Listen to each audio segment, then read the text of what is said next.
주님의 이름으로 기도드리옵나이다. 아멘. 사랑하는 성도 여러분, 한 주간 하나님의 은혜 가운데 잘 지내셨습니까? 네, 그렇습니다.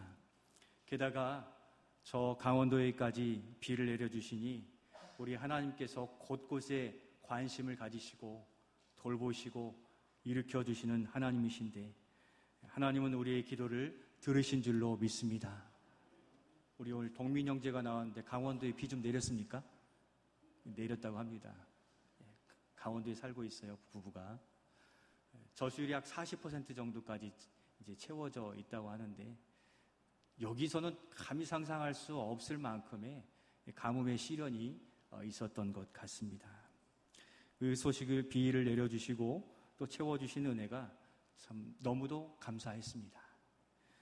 여러분, 질문 한 가지 드리겠습니다. 여러분, 예수 믿으면 아무 어려움도 없고 환난과 걱정도 없이 살게 되는 것입니까? 아니면 그 모든 것도 겪으며 사는 것입니까?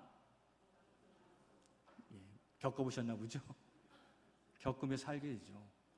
비도 거기 안 내리면 고통을 당하잖아요. 모든 크리스찬들이 있어도. 우리 일반적으로 보여도 하나님이 어떻게 우리 신앙생활을 이끌어 가시는지를 볼 수가 있는데, 우리 크리스찬들이 가지는 오해 중에 하나는 나는 예수 믿으니 모든 환난과 핍박과 어려움은 당하지 아니라는 그러한 생각입니다. 막연히 기대하는 마음에서 드는 생각인데요.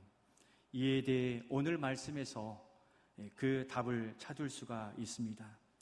우리가 계속 묵상하는 중에 스바냐서를 다 묵상하고, 또 저는 그 말씀의 중심 부분들을 주일에 지금 몇 주째 설교하고 있습니다. 깜짝 놀랄 말씀이죠. 시작부터 이 스바냐 선지자를 통하여 은혜의 말씀이 아니라 심판의 메시지가 막 계속 무시무시하게 내려지고 있는 것을 발견하게 됩니다. 성경이 복음이고 좋은 말씀만 주시는 줄 알았더니 어떻습니까? 아니에요. 심판의 메시지가 그냥 스바냐서의 3분의 3이 다 심판의 메시지입니다. 그런데도 오늘 읽은 본문의 말씀에서는 어떻게 말씀하십니까? 14절 한번 보여주시겠습니까? 14절 말씀 보여주시면 시온에 따라 노래할지어다, 기쁘게 부를지어다, 전심으로 기뻐하며 즐거워하라고 말씀하세요. 심판 예언과 기뻐하라. 여러분, 하나님의 마음, 하나님의 본심은 무엇입니까? 우리 개인의 삶에서도 그 고초와 환난과 어려움, 그런데 하나님은 기뻐하라고 말씀하시니 여러분, 하나님의 본심은 어디에 있는 것입니까? 우리가 오늘 이 말씀을 이해하게 되면 지난주 말씀처럼 우리 주께서 자랑하실 만한 교회의 믿음으로 자라는 그 놀라운 은혜에 이르게 될 것입니다. 이 시간 그 심판의 메시지로 시작하는 이 스바냐 선지자에 나타난 하나님의 본심은 무엇인지 살펴보며 우리 자신을 돌아보고 믿음이 자라고 더욱 새로워지는 은혜의 시간이 되시기를 소원합니다. 먼저 우리가 알아야 할 것은 하나님은 어떠한 하나님이시고 어떻게 행하시는 분인가를 분명히 해야 되겠습니다. 그 첫 번째, 우리 같이 한번 읽겠습니다. 시작. 공의의 하나님은 심판하신다. 무엇하십니까? 심판하신다고 합니다. 이 스바냐 선지자의 이름의 뜻은 숨기다, 감추다, 간수하다 하는 그런 뜻이에요. 그러니까 하나님께 숨는 자들, 또 피난처가 되신 주님께 엎드린 자들을 숨겨주신다는 그런 의미를 내포하고 있으면서, 또 저는 개인적으로 이 숨기다 하는 일들에 이 심판의 메시지 안에 하나님의 심겨두신 본심을 알리는 선지자이구나 하는 걸 생각해 보게 되었습니다. 스바냐 선지자가 전한 첫 메시지는 무시무시한 심판의 메시지였습니다. 우리 스바냐 1장 2절 처음 시작의 말씀을 같이 한번 읽겠습니다. 시작. 여호와께서 이르시되 내가 땅 위에서 모든 것을 진멸하리라. 아멘. 괄호에 뭐가 들어가 있습니까? 내가, 하나님이 무엇을요? 모든 것을 어떻게 해요? 진멸하리라. 사람이 물속에 10분 이상 들어가 있으면 못 쉬잖아요. 진멸됨이 그런 겁니다. 누구도 피할 수 없는 그러한 진멸됨인데 2절 이하로 보면 그 대상들이 나오는데 땅 위의 사람, 짐승, 공중에 나는 새, 육지 위에 사는 모든 것들을 하나님이 진멸하시겠대요. 호흡하면서 하나님의 은혜를 누리는데 그러하지 못한 백성들, 그러하지 못한 나라들에 대한 하나님의 심판이 이어지는데 우리 스바냐 1장 4절로 6절에 무엇 때문에 이렇게 하나님이 심판하시는가 그 항목들을 살펴보며 나는 그렇지 않았는가 한번 돌아보시면서 나는 그 진멸의 대상이 아닌가 돌아보시면서 세 절의 말씀을 천천히 같이 생각하며 읽도록 하겠습니다. 시작. 내가 유다와 예루살렘의 모든 주민 위에 손을 펴서 남아있는 바알을 그곳에서 멸절하며 그 말임이란 그 이름과 및 그 제사장들을 아울러 멸절하고 그 말임 그 다 우상의 제사장들이죠. 읽겠습니다. 또 지붕에서 하늘의 뭇 별에게 경배하는 자들과 경배하며 여호와께 맹세하면서 말감을 가리켜 맹세하는 자들과 1월 성신을 경배하고 말감, 우상을 가리켜 맹세하는 자들 진멸의 대상입니다. 6절 같이 읽겠습니다. 여호와를 배반하고 따르지 아니한 자들과 여호와를 찾지도 아니하며 구하지도 아니한 자들을 멸절하리라. 아멘. 앞에는 믿었다가 돌아선 자, 뒤에는 찾지도 않는 불신자들이 해당이 되겠습니다. 멸절하시는 이유가 분명한데 우리도 그러한 모습들이 간간히 드러나고 있다면 결코 안심할 수 없는 우리의 신앙의 여정을 가고 있는 것입니다. 여기서 발견하게 되는 우리 하나님은 바로 공의의 하나님이십니다. 한번 따라해 주시죠. 공의의 하나님. 공의라는 것은 악에 대해서는 즉시 심판하시고 선함에 대해서는 복을 주시는 이것이 하나님의 성품이에요. 그러니까 죄악이 발견되면 하나님이 거기에 심판을 내리시는 게 마땅한 하나님의 일이십니다. 특히 하나님께서 이렇게 모든 나라를 심판하시겠다 하심은 이스라엘의 완고함과 불순종함이 그 이유가 되고 있습니다. 여러분, 스바냐 선지자의 신앙 내력을 보면 매우 탁월해요. 이러한 집안에서 태어났나? 이러한 믿음으로 자라났나? 하는데 종교개혁의 왕이라고 할 수 있는 히스기야 아시죠? 해가 뒤로 그림자가 물러가고 15년을 더 살게 된, 응답받은 이 히스기야의 현손이에요. 그러니까 손자의 손자, 믿음의 뼈대 가운데 태어났는데 계산을 막 하시죠. 손자의 손자. 그리고 동시대에 함께 활동했던, 함께는 아니고 각 지역에서 활동했던 선지자들을 보면 예레미야, 나훔, 하박국 이렇게 이 복음에 저명한 선지자들의 그 시대에 함께 했던 것입니다. 주목할 것은 스바냐 선지자가 사역한 시대가 앞장 1절에 나타나 있는데 요시야의 시대예요. 요시야 왕 하면 무엇이 떠오릅니까? 이 왕도 개혁한 거죠. 성전에서 율법책을 발견해가지고 율법책을 읽어드리면서 율법대로 살 것을 천명하고 각 산당을 제거하고 종교개혁을 일으켰던 왕이었습니다. 그런데 하나님은 이 요시야의 왕의 개혁에도 불구하고 누구를 또 보내신 겁니까? 스바냐 선지자를 또 보냈다는 것이죠. 그러면 여러분 생각할 때 요시야 왕의 종교개혁은 성공했습니까? 못했습니까? 완료되지 않았다는 거예요. 온전하지 못한다는 것을 생각해 볼 수 있죠. 그러니까 하나님은 다시 스바냐 선지자를 보내어서 아직도 하나님을 따르지 않는 많은 백성들을 향하여 이 심판의 메시지를 전할 수밖에 없으셨다는 것을 우리는 알 수가 있습니다. 그러니까 심판의 내용에 아직도 남은 바알이라고 그랬어요.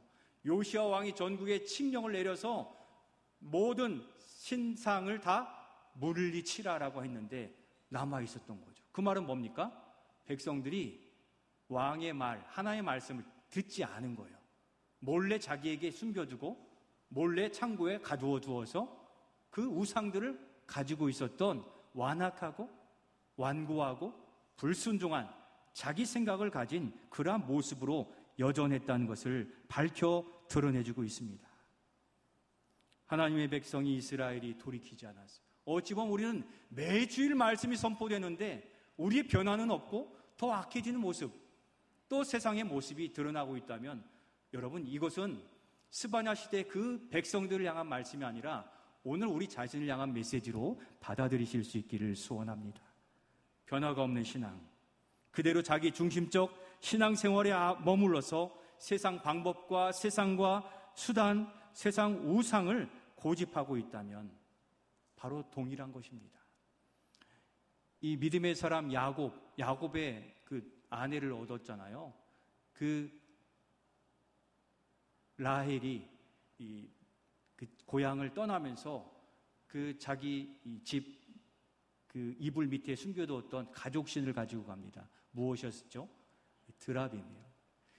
드라빔을 가지고 안장에 숨겨가지고 가는데 자기 아버지가 와서 그거 훔쳐갔지라고 물었어도 결코 아니라고 하면서 자신에게 소중한 우상으로 삼은 이 모습들이 있습니다. 참 나쁜 사람이라고 할 수 있죠. 믿음 없는 사람이라고 할 수 있어요. 그러나 우리는 하나님을 섬긴다고 하면서 우리의 저 이불 밑에 저 금고 안에 지금 무엇이 나의 힘이 되고 나의 의지가 되고 있는가 보면 그 드라빔은 아무것도 아니에요.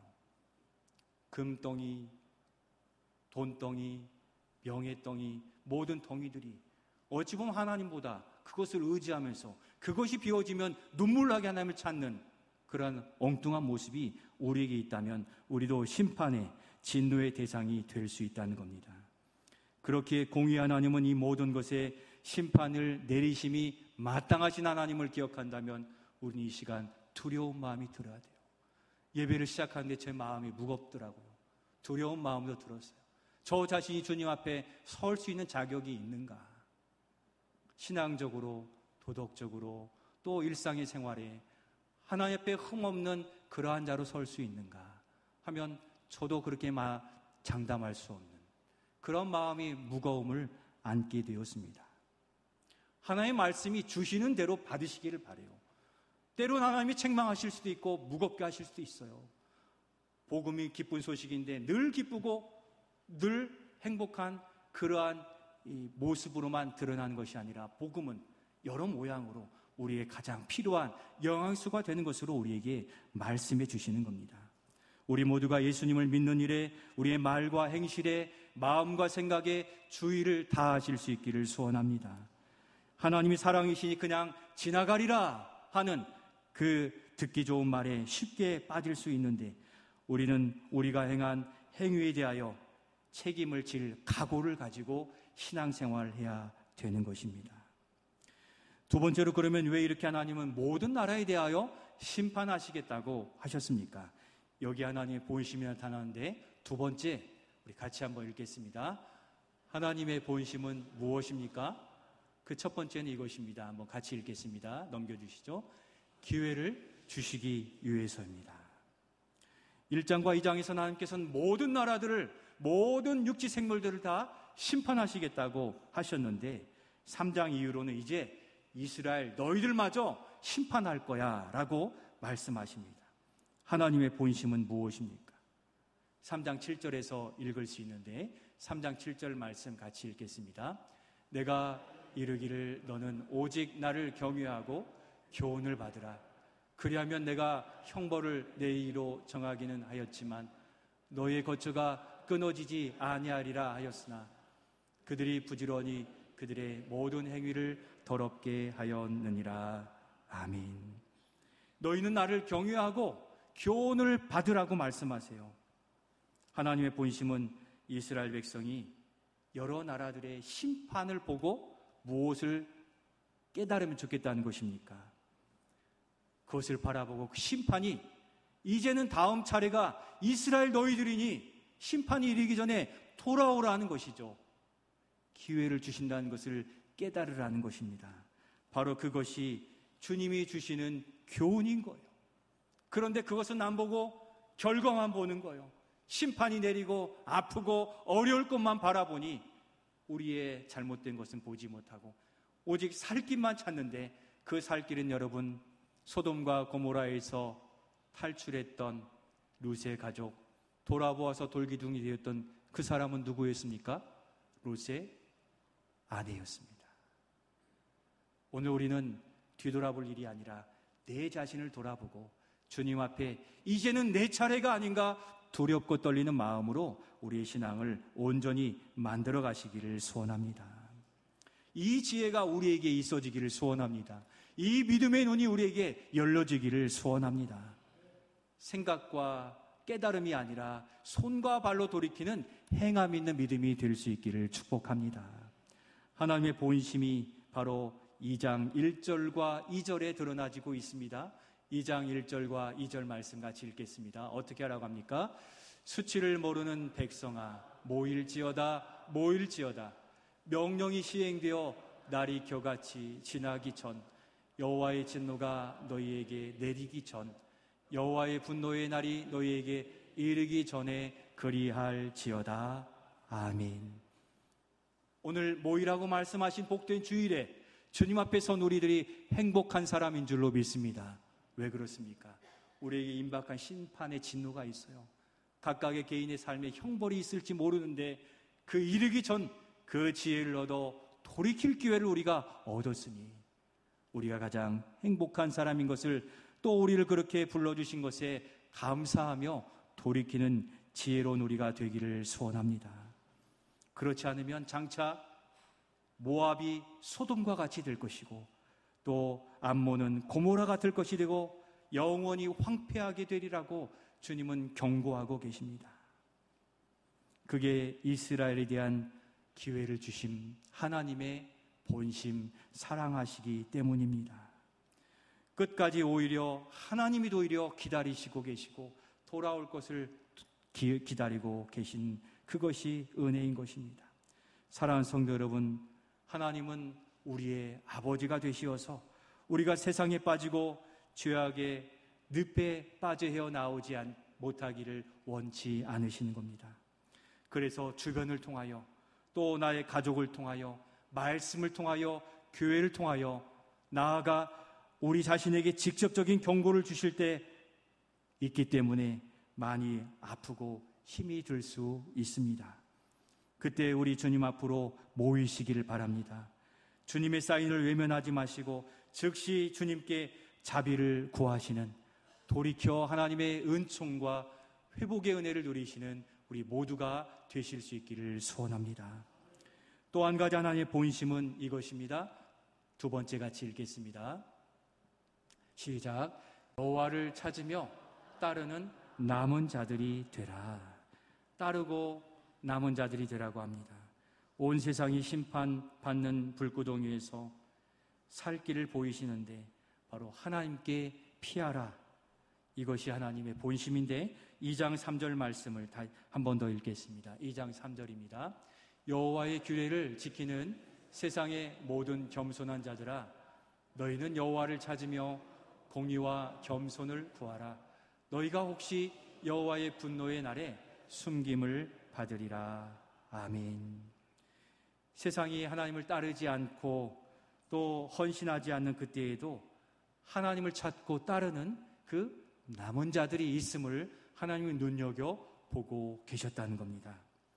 손해보고 힘들어도 참아온 그 모든 날들, 하나님은 여호와의 규례를 지키는 그 모든 자들을 겸손한 남은 자들이라고 불러주고 계십니다. 세상 모두가 타락하고 악한 것처럼 보여도 아니라는 거예요. 말세라고 하여도 여전히 교회 공동체가 유지되고 있는 것은 교회 공동체 안에 이 땅에 남은 자들이 하나님의 자비와 긍휼을 구하며 기도하고 있기 때문에 이 땅이, 이 나라가 이만큼 존재하고 있는 것입니다. 여전히 하나님만 바라보고 이름도 없이 대가도 바라지 않고 또 손해를 보면서도 수고하는 이들이 있습니다. 바로 그들에게만 보이신 은혜가 무엇입니까? 여호와의 분노의 날에 숨김을 얻으리라는 거예요. 하나님 사랑하시니까 모두가 다 피하고 숨김을 얻으리라, 그것이 아니라는 거죠. 이 환난과 핍박과 어려움 중에도 하나님을 찾고 어렵고 힘들고 손해보아도 묵묵히 주님의 그 주신 본분을 다하는 그 남은 자들이 숨김을 받고 피함을 얻는다고 말씀하세요. 그러니까 그냥 내가 크리스찬이니까 아니라는 거죠. 크리스찬이면 크리스찬답게 유일신 하나님만을 바라보고 신앙생활하고 있느냐를 하나님은 눈여겨보고 계시는 겁니다. 사랑하는 성도 여러분, 우리가 그 형벌과 진노의 날에 숨김을 얻는 남은 자들이 다 되실 수 있기를 소원합니다. 다른 사람들은 어떻게 살아갈지 몰라도 나만은 우리 주님을 따라 주님의 길을 걸어가는 그 믿음의 사람이 되실 수 있기를 소원합니다. 교회 다닌다고 사역을 열심히 하는 것처럼 보인다고 모두가 아닌 것입니다. 하나님의 말씀, 교회의 부르심에 겸손히 그렇게 하겠습니다 하는 순전한 자들이 혹시 주님께 숨김을 받겠다고 살 길을 열어주시는 겁니다. 1년을 살아가다 보면 여러 성도들을 만나게 돼요. 저는 우리 교회 안에도 그렇게 이름 없이 말 없이 드러냄 없이 수고하는 분들을 많이 보게 됩니다. 우리 주님이 이 시간 그렇게 말씀하세요. 수고하는구나. 격려해 주십니다. 겸손히 섬기는 숨겨진 그들이 남은 자들이다. 네가 남은 자들이라 하심에 바로 우리가 남은 자로 살겠습니다. 결단하실 수 있기를 소원합니다. 이들에게는 힘들고 어려움, 남들이 알아주지도 않는 그 어려움들이 있어도 주님께 충성되었을 때 주님이 갚아주시겠다는 굳센 믿음으로 그 자리를 지켜가는 것이지, 여러분 마음에 다른 어려움이 있어서 그렇게 충성을 다하는 게 아니에요. 오직 하나님께 대한 신뢰, 갚아주시겠지 하는 주님의 사랑을 갚아가야지 하는 그 순전한 사랑 때문에 그렇게 수고하고 있는 것입니다. 우리는 어떻습니까? 주님이 바라보시는 그 남은 자입니까? 그렇지 않으면 우리는 우리 신앙생활에서 주님의 형벌을 각오하고 견딜 준비를 하며 살아가야 됩니다. 그 형벌은 거처가 넘어지지 않을 만큼 허락하신다고 했어요. 그러니까 우리 믿는 사람도 하나님의 형벌 가운데 받을 것은 받는 각오가 필요해요. 우리 성도들이 나이가 드시면서 노년에 이 정도 아픔은 그냥 친구로 데리고 삽니다. 그렇게 살아가는 거 아닙니까? 저도 젊은 축에 속하지만 이도병원에 가야 되고 허리도 아프고, 그런데 우리 모두는 몇 가지 질병 정도는 그냥 안고 가요. 그게 인생이니까요. 영적으로도 하나님 앞에서 잘못한 것은 진노바울을 각오를 하셔야 돼요. 그것을 다 받아낸 뒤에 돌이키고 거기서 새롭게 되어지고 하나님의 은혜를 기대할 수 있는데, 우리의 생각대로 아무 일 없겠지 하면 큰 코 다치는 것이고, 하나님 그래서 기회를 주니까 돌이키라고 우리에게 말씀해 주시는 겁니다. 여러분, 남들 눈치 보지 마시고 다시금 우리 직장이든 가정이든 또 교회 사명이든 우리의 신앙생활에 다시 힘을 내시고 광을 내시고 부지런한 손과 발이 되셔서 가정과 교회를 떠받치는 주님의 남은 일꾼들이 되시기를 소원합니다. 마지막으로 스바냐서를 통해 보이시는 하나님의 본심은 이것입니다. 같이 읽겠습니다. 하나님은 모든 상황 속에서 우리를 사랑하신다. 이것이 스바냐 선자의 메인 테마, 핵심 말씀으로 우리에게 주시는 겁니다. 앞서 말씀드린 하나님의 본심을 아는 자는 지금 힘들고 어려워도 노래할 수 있고 기뻐할 수 있습니다. 이제 주께서 피난처가 되시고 기회를 주시기 때문이고, 또 최종적으로는 우리를 일으켜 주실 것에 대한 믿음이 있기 때문인 것입니다. 나를 아프게 하셔도, 나의 죄악에 대하여 형벌을 내리셔도 주님 앞으로 더욱 나아갈 용기와 결단을 가지시는 우리가 되시기를 소원합니다. 하나님은 우리 악함과 죄를 꾀를 내고 계획적이더라도 하나님이 신실하셔서 우리에게 이렇게 기회를 주시고 대우해 주시는데, 3장 5절의 말씀에서 말씀하십니다. 우리 같이 한번 읽겠습니다. 그 가운데 계시는 여호와는 의로우사 불의를 행하지 아니하시고 아침마다 빠짐없이 자기의 공의를 비추시거늘 불의한 자는 수치를 알지 못하는도다. 아멘. 하나님은 성실하시고 신실하셔서 우리의 삶을 주목하시고 돌보아 주십니다.